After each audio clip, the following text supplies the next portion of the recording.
ఎంతమంది బిడ్డలుంటే అంత ఆస్తి మనందరికీ.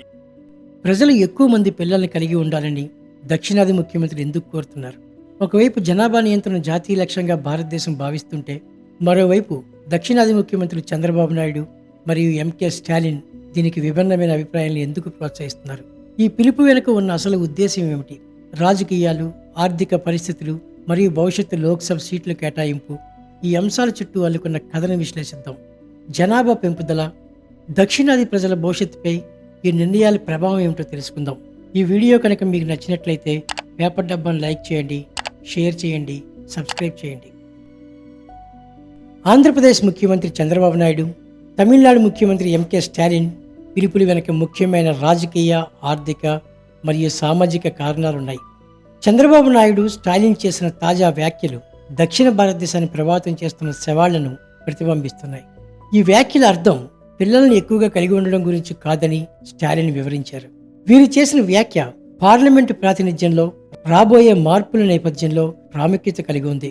ఇది జనాభా వ్యత్యాసాల కారణంగా దక్షిణ భారత రాష్ట్రాలపై ప్రభావం చూపవచ్చు. ఆంధ్రప్రదేశ్ ముఖ్యమంత్రి చంద్రబాబు నాయుడు, ఎంకే స్టాలిన్ చేసిన వ్యాఖ్యలు చాలా మందిలో అనేక రకాల ఆలోచనలు రేకెత్తించాయి. భారతదేశంలో లోక్సభ నియోజకవర్గాల పునర్విభజన ప్రక్రియ వల్ల దక్షిణ భారతదేశానికి నష్టమవుతుందని వారు భావిస్తున్నారు. ప్రస్తుతం లోక్సభ సీట్లను 1971 జనాభా గణన ఆధారంగా కేటాయించారు. కానీ 2026లో కొత్త గణన ఆధారంగా సీట్ల పునర్విభజన జరిగే అవకాశం ఉంది. ఈ పునర్విభజన వల్ల ఉత్తర భారత రాష్ట్రాలకు ఎక్కువ లోక్సభ సీట్లు కేటాయించబడతాయి, ఎందుకంటే అక్కడ జనాభా వేగంగా పెరిగింది. కానీ దక్షిణ భారత రాష్ట్రాలు తమ జనాభాను సమర్థవంతంగా నియంత్రించడంతో తక్కువ సీట్లకే పరిమితమవుతాయి. ఇది పిల్లల సంఖ్య గురించి మాత్రమే కాదు, లేదా జనాభా పరిమాణం గురించి మాత్రమే కాదు. ఇది ప్రతి ప్రాంతం రాజకీయ వ్యవస్థలో సమానంగా ప్రాతినిధ్యం పొందాలని చూసే విషయం. చంద్రబాబు నాయుడు పాలక కూటమిలో ఉన్నందున దక్షిణాది రాష్ట్రాలు పక్కకు నెట్టివేయకుండా ఉండడానికి పునరుద్ధరణను ప్రోత్సహించడానికి ప్రయత్నించే అవకాశం కూడా ఉంది. దక్షిణాది రాష్ట్రాలు విద్య, ఆరోగ్యం, కుటుంబ నియంత్రణలో చేసిన కృషి వల్ల తక్కువ ఫెర్టిలిటీ రేటు సాధించాయి. ఉదాహరణకు తమిళనాడు ఫెర్టిలిటీ రేటు 1971లో 3.9 ఉండగా ప్రస్తుతం 1.4 తగ్గించింది. 2035 నాటికి తమిళనాడు భారతదేశంలో జనాభా స్థిరీకరణ సాధించే తొలి రాష్ట్రం కానుంది. ఇక ఆంధ్రప్రదేశ్ విషయానికి వస్తే 1.7 ఫెర్టిలిటీ రేటుతో ఇది కూడా విజయవంతమైంది. కానీ దీనివల్ల ఏజింగ్ పాపులేషన్ సమస్యగా మారుతుంది. యువత నగరాలకు వలస వెళ్తుండడంతో గ్రామాలు వృద్ధులతో నిండిపోతున్నాయి. ఇటువంటి పరిస్థితుల్లో ఆంధ్రప్రదేశ్ జాతీయ స్థాయిలో ప్రాతినిధ్యం కోల్పోయే ప్రమాదం ఉంది. 2026లో డీలిమిటేషన్స్ ప్రక్రియ ప్రారంభమైతే లోక్సభ సీట్లు 543 నుండి 846కి పెరుగుతాయని అంచనా. అయితే ఉత్తర భారత రాష్ట్రాలు ఎక్కువ జనాభా వృద్ధి కారణంగా 194 కొత్త సీట్లు పొందే అవకాశం ఉంది. కానీ దక్షిణాది రాష్ట్రాలు 26 సీట్లకే పరిమితం కావచ్చు. ఇది దక్షిణాది ప్రజలకు పెద్ద నష్టం కలిగించే అంశం. జనాభాను పెంచుకుంటూ పోవడమే ఈ సమస్యకు సరైన పరిష్కారం కాదు. కానీ రాజకీయ వ్యవస్థలో సమన్యాయం అవసరం ఎంతైనా ఉంది.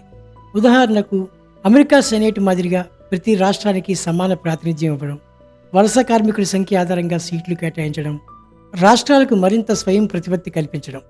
జనాభా ఆధారంగా కేంద్రం నిధులు కేటాయించే విధానం కూడా దక్షిణాది రాష్ట్రాలకు ప్రతికూలంగా మారింది. 2015లో 14వ ఆర్థిక సంఘం 1971 జనాభా మార్గదర్శకాలను మార్చి 2011 గణనం ప్రామాణికంగా మార్చింది. దీనివల్ల బీహార్, ఉత్తరప్రదేశ్ వంటి రాష్ట్రాలకు ఎక్కువ నిధులు లభించాయి.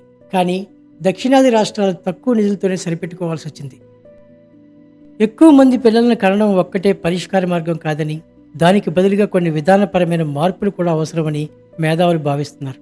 ఉదాహరణకు పదవీ విరమణ వయసు పెంచడం, వృద్ధులను పనిచేయడానికి ప్రోత్సహించడం మరియు వృద్ధులకు మెరుగైన ఆరోగ్య సంరక్షణ అందించడం వంటి చర్యలు ఎక్కువగా ప్రభావితం చేస్తాయని అంటున్నారు.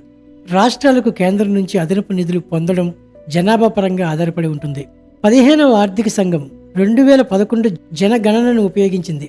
ఇది అధిక జనాభా వృద్ధిని కలిగిన రాష్ట్రాలకు అధిక ప్రయోజనం చేకూర్చింది. జనాభా నియంత్రణను విజయవంతంగా నిర్వహించిన దక్షిణాది రాష్ట్రాలకు మాత్రం తగ్గించింది. చంద్రబాబు నాయుడు, స్టాలిన్ వంటి నాయకుడు ఈ సమస్యపై సరైన విధాన మార్పులను తీసుకురావాల్సిన అవసరం ఉంది. డీలిమిటేషన్ వ్యవస్థను పునఃసమీక్షించడం, జనాభా ఆధారంగా కాకుండా రాష్ట్ర అవసరాలకు తగిన ప్రాతినిధ్యం కల్పించడం కీలకం.